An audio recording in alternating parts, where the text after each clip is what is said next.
চলতি মাসের মধ্যে বিএনপির 200 আসনে একক প্রার্থীকে গ্রিন সিগন্যাল দেওয়া হবে। নিজ বাসায় এক সংবাদ সম্মেলনে কথা বলেন দলটির স্থায়ী কমিটির সদস্য সালাহ উদ্দিন আহমেদ। আগামী নভেম্বরের মধ্যে দলটির ভারপ্রাপ্ত চেয়ারম্যান তারেক রহমান দেশে ফিরবেন বলে জানান তিনি। এছাড়া তিনি বলেন, জোটের প্রার্থী হলেও ভোটে নিজ দলের প্রতীকে লড়তে হবে, এমন আরপিও সংশোধনের বিপক্ষে বিএনপির অবস্থান। বিস্তারিত আফজাল হোসেনের রিপোর্টে। দেশের চলমান রাজনৈতিক পরিস্থিতি নিয়ে নিজ বাসায় সাংবাদিকদের সাথে কথা বলেছেন বিএনপির স্থায়ী কমিটির সদস্য সালাহ উদ্দিন আহমেদ।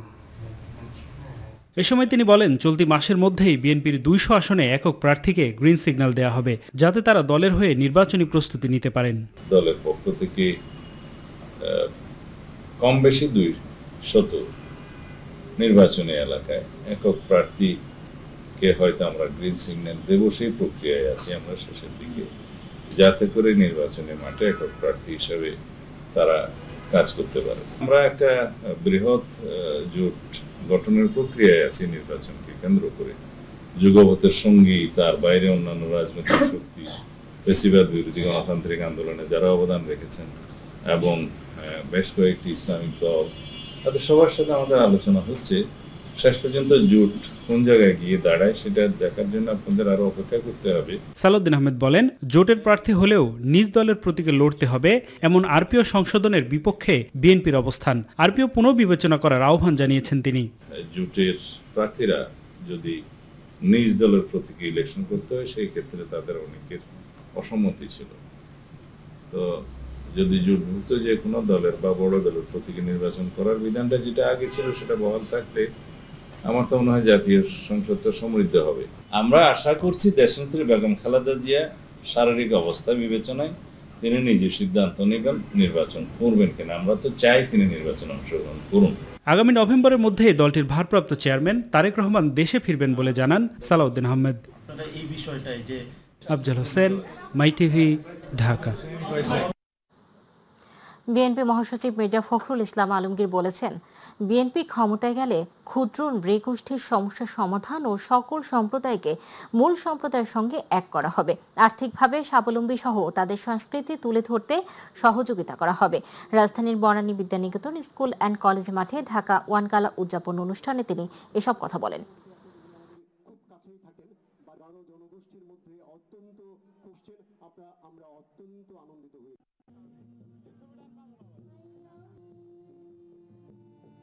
আমাদের দলের ভারপ্রাপ্ত চেয়ারম্যান তিনি 2022 সালে 31 দফা যে ঘোষণা দিয়েছেন, সেখানে খুব পরিষ্কার করে তিনি বলেছেন যে আমরা একটা রেইনবো নেশন তৈরি করব, অর্থাৎ যে নেশনে, যে জাতিতে সব সম্প্রদায়গুলো একাকার অভিভূত, তারা সেখানে তাদের অবদান রাখতে সক্ষম হবে। জুলাই জাতীয় সনদের ভিত্তিতে ফেব্রুয়ারিতে জাতীয় নির্বাচন সহ 5 দফা দাবি আদায়ের লক্ষ্যে গণসমাবেশ করেছে জামায়াতে ইসলামী। রাজধানীর রামপুরায় আয়োজিত অনুষ্ঠানে প্রধান অতিথির বক্তব্যে দলের সহকারী সেক্রেটারি জেনারেল মাওলানা এটিএম মাসুম বলেন, অতীতে যারা নির্বাচন ও আন্দোলন একসাথে করেছে তারাই এখন জামায়াতের যৌক্তিক আন্দোলনের সমালোচনা করছে। জামায়াত ক্ষমতায় গেলে বেকারত্ব দূর হবে, মানুষের মৌলিক অধিকার নিশ্চিত করা হবে, নারীদের সর্বোচ্চ মর্যাদা প্রদান করা হবে, দেশে অমুসলিমদের পূর্ণ অধিকার নিশ্চিত করা হবে।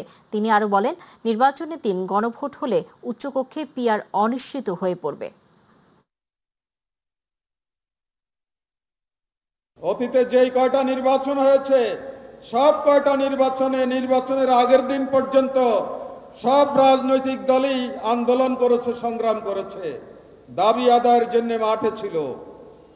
তো আমরা রাজপথে আসলে আপনাদের আপত্তি কিসের? দাবি যদি পরিপূর্ণভাবে বাস্তবায়ন হয়ে যায় তাহলে আমাদের আন্দোলনের কোনো প্রয়োজন নেই। জুলাই সনদ একটি মাত্র ধাপ আমরা পার করেছি, সামনে আরো অনেক ধাপ আমাদেরকে পার হতে হবে, তাহলে এটার আইনি ভিত্তি হবে, এর ভিত্তিতে আগামী দিনে একটি সুষ্ঠু নির্বাচন নিশ্চিত করা যাবে। এনসিপি সদস্য সচিব আক্তার হোসেন বলেছেন, জুলাই সনদ বাস্তবায়নে আইনি ভিত্তির বিষয়ে সব দল একমত থাকলেও সরকার সনদ বাস্তবায়নের বিষয়টি অন্ধকারে রেখেই স্বাক্ষর করেছে। তিনি বলেন, আর কোনো ফ্যাসিবাদী স্বৈরতন্ত্র দেশের রাষ্ট্র কাঠামোতে স্থান দেয়া হবে না। আওয়ামী লীগ ও জাতীয় পার্টি পুনর্বাসিত হবার সুযোগ পেলে বাংলাদেশ ভারতের কদর রাজ্যে পরিণত হবে। দল দুটিকে নির্বাচনে অংশ নেওয়ার কোনো সুযোগ দেয়া যাবে না। সন্ধ্যায় এনসিপির ঢাকা মহানগর ও ঢাকা জেলার সমন্বয় সভায় তিনি একথা বলেন। সাজানো কোনো নির্বাচন বাংলাদেশে হতে দেয়া হবে না উল্লেখ করে আক্তার হোসেন বলেন, বাংলাদেশের স্বাধীনতা ও সার্বভৌমত্বের উপর কোনো আঘাত সহ্য করা হবে না। আমরা এই বাংলাদেশে আর কোনোভাবেই কোনো ফ্যাসিবাদী কাঠামো, কোনো স্বৈরতান্ত্রিক কাঠামোকে বাংলাদেশের সংবিধানে, বাংলাদেশের রাষ্ট্র কাঠামোতে আমরা স্থান দেব না। গণ অভ্যুত্থানের গণ আকাঙ্ক্ষা বাস্তবায়ন ও জাতীয় নির্বাচনের গণতান্ত্রিক পরিবেশ নিশ্চিত করা সহ ৮ দফা দাবি নিয়ে সমাবেশ ও গণমিছিল করেছে বাংলাদেশ বিপ্লবী ওয়ার্কার্স পার্টি। কেন্দ্রীয় শহীদ মিনারে আয়োজিত সমাবেশে দলটির বিপ্লবী সাধারণ সম্পাদক সাইফুল হক আসন্ন জাতীয় নির্বাচনের গণতান্ত্রিক পরিবেশ নিশ্চিত করার দাবি জানান। একসাথে আইন শৃঙ্খলা রক্ষাকারী বাহিনীর পেশাগত দায়িত্বে দুর্বলতা সহ বিভিন্ন কারণে এখনও ফেব্রুয়ারির জাতীয় নির্বাচন নিয়ে সংশয় সন্দেহ রয়েছে বলেও মনে করছেন বিপ্লবী নেতা সাইফুল হক।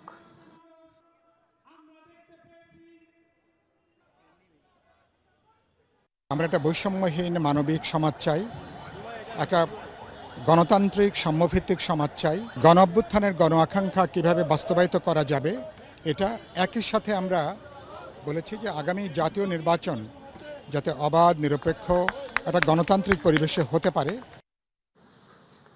আগামী নির্বাচনে আওয়ামী লীগ অংশ নিতে পারবে না বলে জানিয়েছেন প্রধান উপদেষ্টার প্রেস সচিব শফিকুল আলম। সকালে মাগুরার নবভঙ্গা পার্কে জুলাই আন্দোলনে শহীদদের স্মৃতিস্তম্ভ পরিদর্শনে গিয়ে সাংবাদিকদের তিনি কথা বলেন। প্রেস সচিব বলেন, ফেব্রুয়ারিতে নির্বাচনের বিষয়ে সব দল ঐক্যমত পোষণ করেছে। নির্বাচন নিয়ে সরকারের উপর কোনো চাপ নেই বলেও দাবি করেন। প্রেস সচিব আরও বলেন, জাতির ইতিহাসে সবচেয়ে সুন্দর নির্বাচন অনুষ্ঠিত হবে এবার।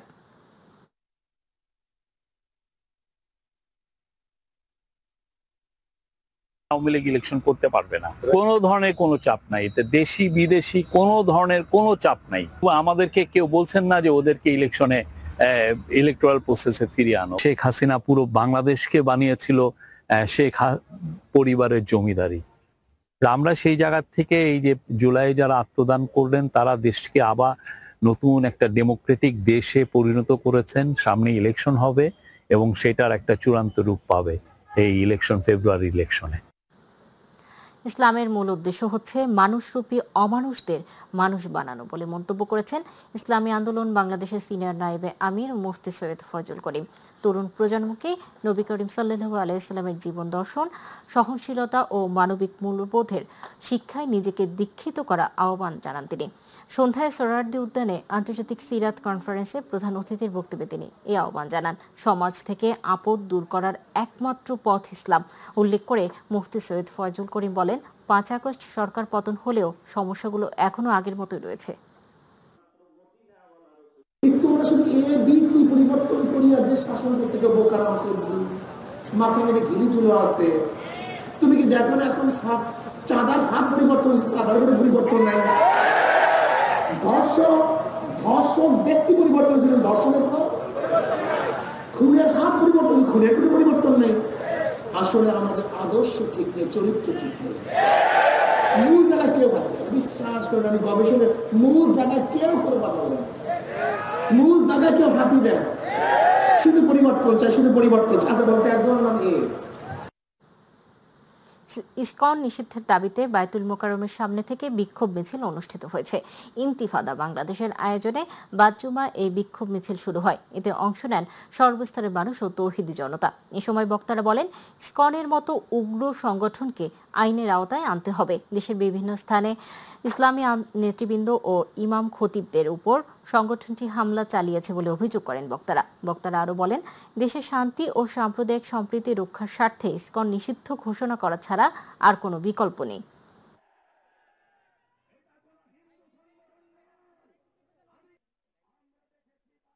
রাস্তার পাগলের জটাচুল রক্ষায় যে রাষ্ট্র পেরেশান, মুসলিম নারীর ইজ্জত দিয়ে তাদের কোনো বিকার নাই।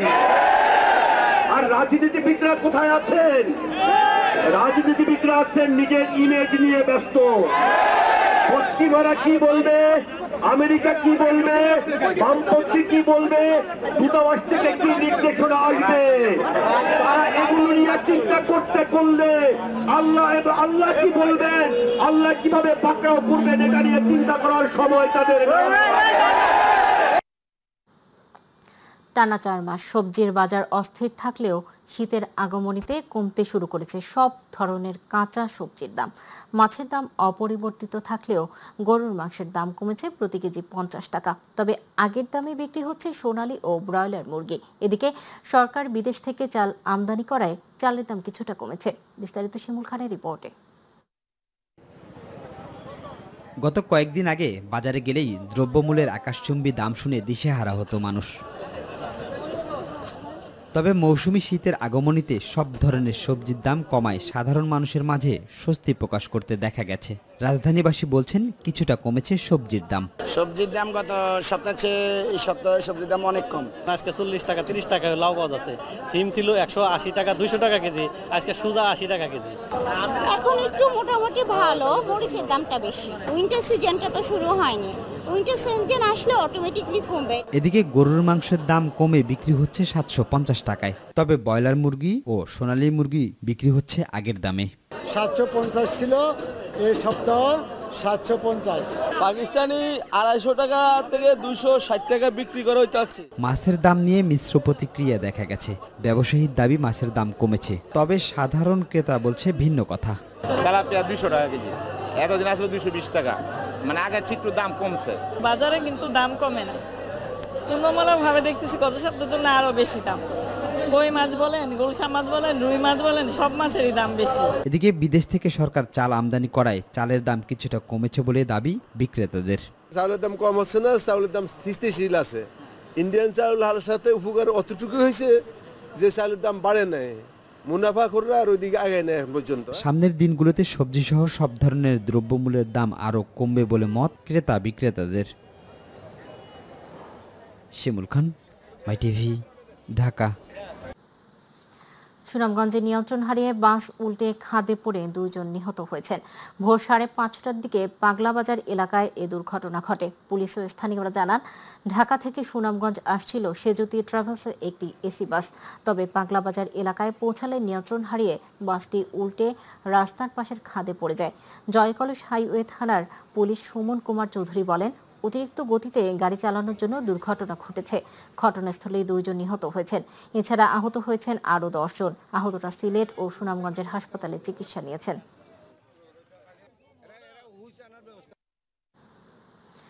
পানি কমার সাথে সাথে কুষ্টিয়ার পদ্মা নদীতে দেখা দিয়েছে তীব্র ভাঙন। প্রতিনিয়তই বিলীন হচ্ছে শত শত বিঘা ফসলি জমি। হুমকির মুখে পড়েছে বসতভিটা, শিক্ষা প্রতিষ্ঠান সহ সরকারি বেসরকারি বিভিন্ন স্থাপনা। বর্তমানে চরম আতঙ্ক আর অনিশ্চয়তায় দিন কাটাচ্ছে নদীপাড়ের মানুষ। শেষ সম্বলটুকু বাঁচাতে মানববন্ধন সহ বিভিন্ন কর্মসূচি করেও মিলছে না কোনো প্রতিকার। প্রতিনিধি আব্দুল রাজ্জাক বাচ্চুর তথ্যচিত্রে আরও জানাচ্ছেন শামস তাবরিজ উচ্ছ্বাস। কমতে শুরু করেছে পদ্মা নদীর পানি। গেল কয়েকদিন ধরে কুষ্টিয়ার ভেড়ামারা উপজেলার বাহিরচর ইউনিয়নের মুন্সিপাড়া সহ আশপাশের 5 কিলোমিটার এলাকায় পদ্মা নদীতে দেখা দিয়েছে তীব্র ভাঙন। প্রতিদিনই নদীগর্ভে বিলীন হচ্ছে শত শত বিঘা ফসলি জমি। হুমকির মুখে পড়েছে বসতভিটা, শিক্ষা প্রতিষ্ঠান সহ সরকারি বেসরকারি বিভিন্ন স্থাপনা। শেষ সম্বলটুকু হারানোর ভয়ে চরম আতঙ্কে আর অনিশ্চয়তায় দিন কাটাচ্ছে নদীপাড়ের মানুষ। আমাদের জমিটা, এই নদীটা যাতে শাসন করে আমার ভিটি মাটিটুক যাতে টিকতে পারে। 5-6 কিলো দূরে গাং ছিল, সেই গাং আজ 3 বছরের ভিতরে আমার বাড়ির নিকটে চলে আসলো। এই বসত ভিটাটুক যদি আমাদের চলে যায় আর কি নিয়ে থাকবো। একটু জিও ব্যাগ ফেলাই ওই জায়গাটুকু একটু বাঁচাই দেন। কৃষি প্রধান এই অঞ্চলের অধিকাংশ ফসলি জমি বিলীন হয়েছে নদীগর্ভে। স্থানীয়রা বলছে, মাঝে মধ্যে ভাঙন রোধে পানি উন্নয়ন বোর্ড জিও ব্যাগ ফেললেও তা কোনো কাজে আসেনি। দীর্ঘদিন ধরে মানববন্ধন সহ বিভিন্ন কর্মসূচি করলেও মিলছে না কোনো প্রতিকার। মানববন্ধন করি আর আমাদের আসি এখানে একটু জিও ব্যাগ মারে, ওখানে একটু জিও ব্যাগ মারে, ওখানে একটু জিও ব্যাগ মারে, আবার সেটা ভাঙে আবার সেখানেই চলে যায়, বুঝছেন। যখনই আমরা রাস্তা অবরোধ করি তখনই দেখা যাচ্ছে তাৎক্ষণিক একটা ব্যবস্থা লাগে, সেই বস্তা আবার দেখা যাচ্ছে 10 দিন পর সেই বস্তা হারিয়ে যায়। নদী ভাঙনের এলাকার থেকে রক্ষা পাবে, এই হচ্ছে মূলত আজকে মানববন্ধন, আজকে প্রাণের দাবি। এই 500 মিটার কাজ পানি উন্নয়ন বোর্ড বলছে ইতিমধ্যেই ভাঙন কবলিত এলাকা পরিদর্শন করে ঊর্ধ্বতন কর্তৃপক্ষকে অবহিত করা করা হয়েছে। অনুমতি পেলেই নেওয়া হবে প্রয়োজনীয় ব্যবস্থা। ভেড়ামারা উপজেলা মুন্সিপাড়ায় যে মানববন্ধন সংগঠিত হয়েছে, আমরা সেই জায়গাগুলো সাইট পরিদর্শন করছি। সেই জায়গায় ভাঙনের মাত্রাটা অত্যাধিক বেশি। তো আমরা এই বিষয়ে ঊর্ধ্বতন কর্তৃপক্ষের সাথে ভাঙনের বিষয়ে আমরা আলোচনা করছি। ঊর্ধ্বতন কর্তৃপক্ষের অনুমতি পেলে আমরা জরুরি ভিত্তিতে সেখানে জিও ব্যাগ এবং টিউব ফেলে ভাঙন প্রতিরোধে প্রয়োজনীয় উদ্যোগ গ্রহণ করব। শুধু আশ্বাস নয়, পদ্মার ভাঙন রোধে দ্রুতই পদক্ষেপ নেবে সরকার, এমনটাই প্রত্যাশা নদীপাড়ের মানুষের। শামস তাবরিজ উচ্ছ্বাস, মাই টিভি নিউজ ডেস্ক। বিশ্বজুড়ে সেরা ব্যবসা, উদ্যোক্তা ও পরিষেবা প্রদানকারীদের ব্যতিক্রমী কাজের স্বীকৃতি দিতে আয়োজন করা হলো গ্লোবাল বিজনেস এক্সেলেন্সি অ্যাওয়ার্ড 2025। রাজধানীর একটি অভিজাত হোটেলে আয়োজিত অ্যাওয়ার্ড অনুষ্ঠানে দেশের বিভিন্ন ক্ষেত্রে বিশেষ অবদান রাখা সফল ব্যক্তিদের অ্যাওয়ার্ড প্রদান করা হয়। আর সেই ধারাবাহিকতায় টিভি ও ব্রডকাস্টিংয়ে বিশেষ অবদান রাখায় এবার মাই টিভির বার্তা ও সম্প্রচার পরিচালক জেকের উদ্দিন সম্রাটকে সেরা business conference and global business Excellency award প্রদান করা হয়। অনুষ্ঠানে বিশিষ্টজনদের মাঝে প্রধান অতিথি হিসেবে উপস্থিত ছিলেন সাবেক বিচারপতি ডক্টর মোহাম্মদ আবু তারেক। বিশেষ অতিথি হিসেবে উপস্থিত ছিলেন সাবেক তথ্য সচিব ও বিটিআরসির সাবেক চেয়ারম্যান সৈয়দ মাহবুব মোর্শেদ।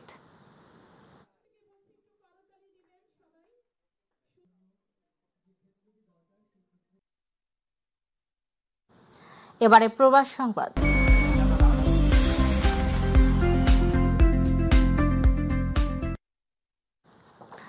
মালয়েশিয়ায় 37 বছর বয়সী এক বাংলাদেশি নির্মাণ শ্রমিককে গলায় তার পেঁচিয়ে হত্যার অভিযোগে স্থানীয় নাগরিক সহ 6 জনকে আটক করেছে পুলিশ।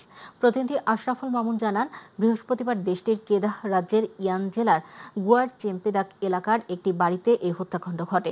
স্থানীয় পুলিশ সুপার মোহাম্মদ হামিজি আবদুল্লাহ জানান, নিহত বাংলাদেশি নির্মাণ শ্রমিক হিসেবে কর্মরত ছিলেন। কাজে দেরিতে পৌঁছানোয় 42 বছর বয়সী এক স্থানীয় সহকর্মীর সঙ্গে তার বিবাদ বাধে। প্রত্যক্ষদর্শীদের ভাষ্য, পরিস্থিতি উত্তপ্ত হলে অভিযুক্ত স্থানীয় নাগরিক একটি ছোট রড হাতে নেন। এর জবাবে নিহত বাংলাদেশের রান্নাঘর থেকে একটি ছুরি নিয়ে এসে অভিযুক্তকে আঘাতের চেষ্টা করেছিলেন। এরপর অভিযুক্ত কাছাকাছি থাকা একটি তারের রিল থেকে তার টেনে এনে নিহত বাংলাদেশের গলায় ফাঁস লাগান। ধস্তাধস্তির এক পর্যায়ে অভিযুক্ত বুঝতে পারেন বাংলাদেশের শ্রমিক অচেতন হয়ে পড়েছেন। এরপর অভিযুক্ত নিজেই থানায় এসে ঘটনাটি রিপোর্ট করেন।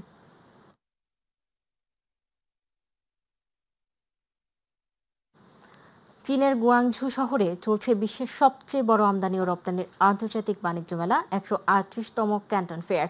প্রতিনিধি সোহেল আহমেদ জানান, প্রতি বছর 2 দফায় এই মেলা আয়োজন করা হয়। এপ্রিল-মে মাসে স্প্রিং সেশন এবং অক্টোবর-নভেম্বর মাসে অটাম সেশন হিসেবে। চলমান সেশনটি হল অটাম সিজন। 1957 সাল থেকে শুরু হওয়া এই মেলাটি আয়োজন করে চীনের বাণিজ্য মন্ত্রণালয় এবং গুয়াংডং প্রাদেশিক সরকার, আর সম্পূর্ণ পরিচালনা করে চায়না ফরেন ট্রেড সেন্টার। এ পর্যন্ত 137টি সেশন সফলভাবে অনুষ্ঠিত হয়েছে। আর ক্যান্টন ফেয়ার চীনের সবচেয়ে প্রভাবশালী ও বৃহৎ আন্তর্জাতিক বাণিজ্য প্ল্যাটফর্ম হিসেবে পরিচিতি পেয়েছে।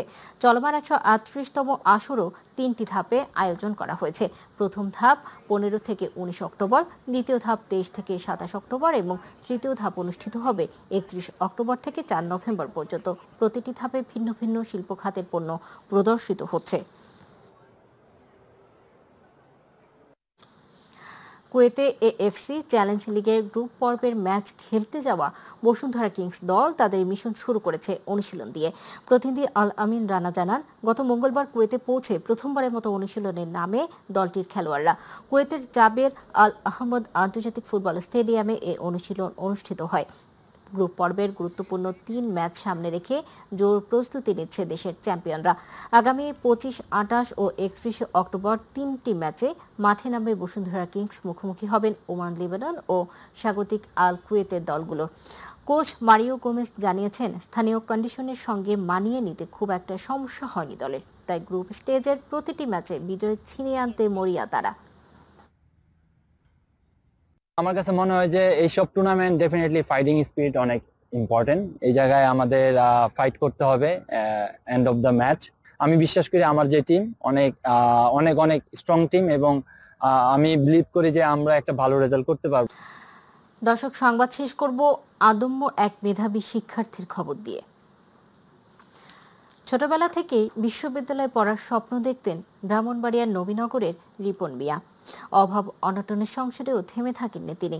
কঠোর পরিশ্রম আর অধ্যাবসায়ের এবার এইচএসসি পরীক্ষায় অর্জন করেছেন জিপিএ 5। কিন্তু স্বপ্ন পূরণের পথে বাধা হয়ে দাঁড়িয়েছে অর্থাভাব। প্রতিনিধি আফামা কাউসার ইমরানের রিপোর্ট, বিস্তারিত জানাচ্ছেন সাইদুর রহমান আবির। এইচএসসির ফলাফল নিয়ে এবার সারা দেশে চলছে নানা আলোচনা। পাশের হার কমে গেছে, জিপিএ 5 অনেক কম।